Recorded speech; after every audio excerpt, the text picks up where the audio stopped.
বাক্সাৰ কাৰাগাৰত থকা শ্যাম কানুৰ ডিঙি মুচৰিলে আত্মাই হয় আত্মাৰ আবিৰ্ভাৱ হ'ল বাক্সাৰ কাৰাগাৰৰ ভিতৰত অন্ধ কোঠৰীত যিটো কোঠৰীত শ্যাম কানুকে ধৰি আৰু কেইবাজনো অপৰাধী সোমাই আছে জুবিন গাৰ্গৰ অৰ্থাৎ মহান শিল্পী জুবিন গাৰ্গৰ মৃত্যুৰ অভিযুক্ত কেইবাজনো ব্যক্তি বৰ্তমান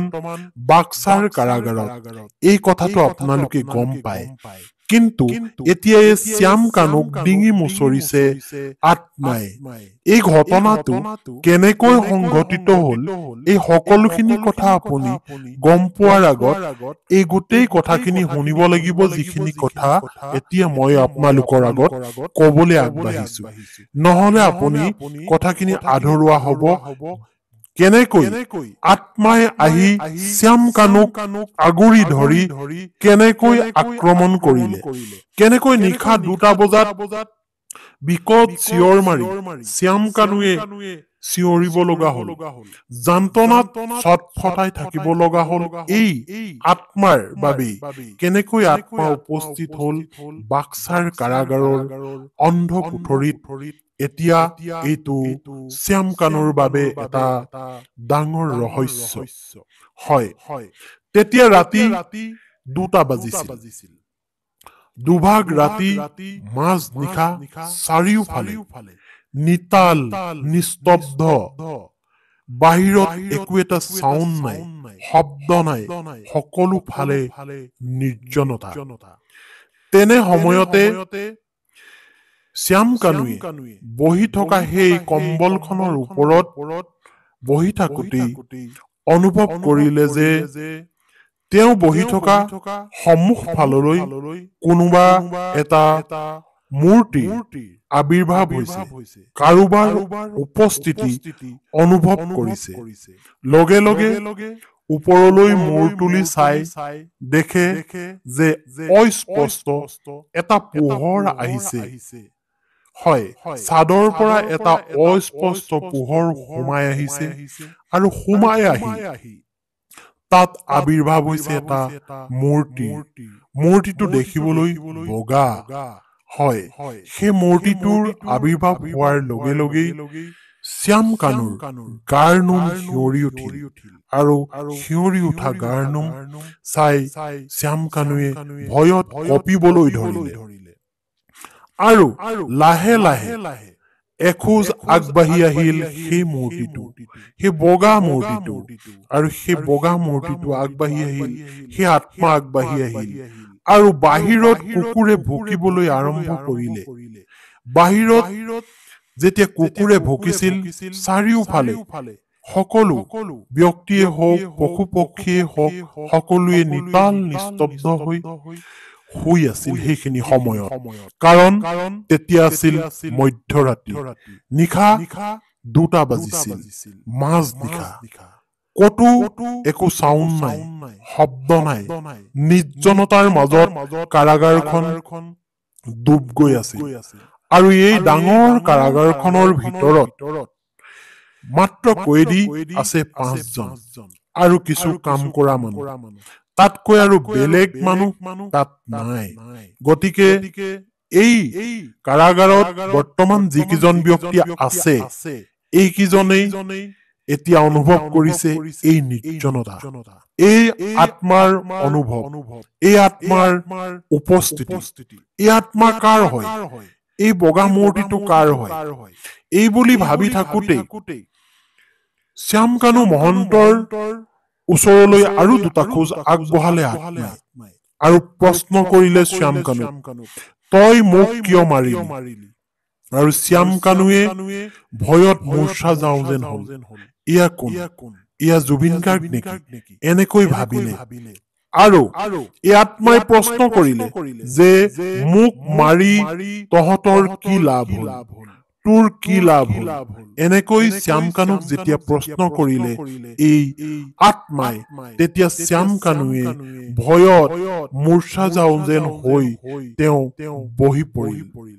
হয় ওলাই কাৰাগাৰৰ পৰা পলাবলৈও তেওঁ যত্ন কৰিছিল কিন্তু লোহাৰৰ এই কাৰাগাৰৰ পৰা ওলোৱাটো সম্ভৱ নহয় গতিকে সেয়া সম্ভৱ হৈ নুঠিল কিন্তু এই কাৰাগাৰৰ কোঠৰীৰ ভিতৰত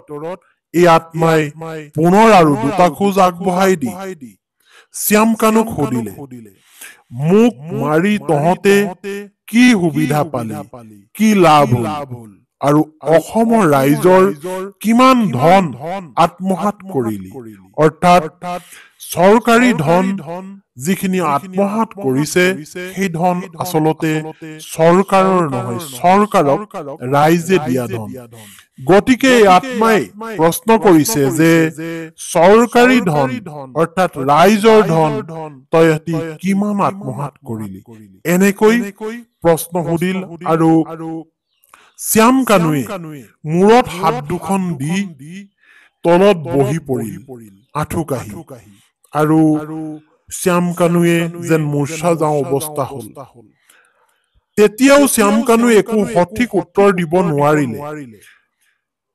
আত্মাই আৰু দুটা খোজ আগবাঢ়ি একেবাৰে সন্মুখ ভাগত ৰৈ দিলে শ্যামকানুৰ আৰু শ্যামকানুৱে তেতিয়া হাতজোৰ কৰি মাফ বিচাৰিলে এই আত্মাক হয় মুখেৰে একো শব্দ ওলাই অহা নাই যদিও এই আত্মাক তেওঁ যেন ক'ব বিচাৰিছে হাতজোৰ কৰি মোক এবাৰলৈ ক্ষমা কৰি দিয়া কিন্তু আত্মাই সকলো কথা বুজি পাইছে যদিও মুখেৰে একো ক'ব পৰা নাই শ্যামকানুৱে আত্মাই লগে লগে ক'লে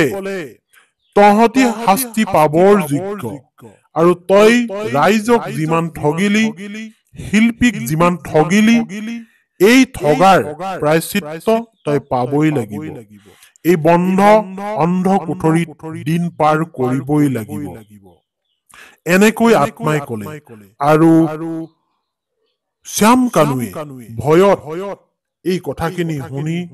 মূৰ্ছা যাওঁ যেন হ'ল আৰু পুনৰবাৰ হাতজোৰ কৰিলে আৰু চকুকেইটা মুদি দিলে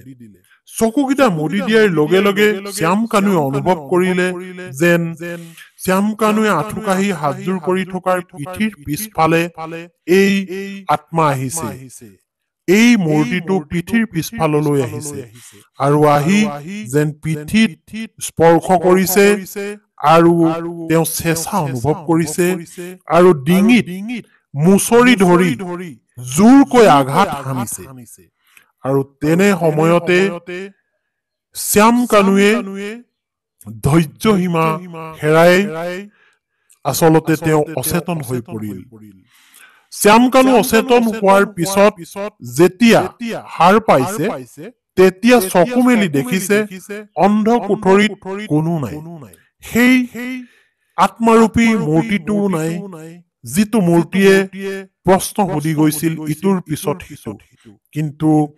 শ্যামকানুৱে এই অন্ধ কোঠৰীৰ ভিতৰত এতিয়া ডিঙিত বিষ অনুভৱ কৰিছে আৰু যেতিয়া মূৰ্ছা গৈছিল এটা বিকট চিঞৰ মাৰিছিল কাৰাগাৰৰ কৰ্মীসকলে সেই বিকট চিঞৰটো শুনা পাইছিল এইবুলি আচলতে এটা কাল্পনিক কাহিনী আপোনালোকৰ আগত শুনালো যিটো কাহিনীয়ে হয়তো আপোনালোকক কিছু সকাহ দিব আমাৰ মৰমৰ শিল্পীজনক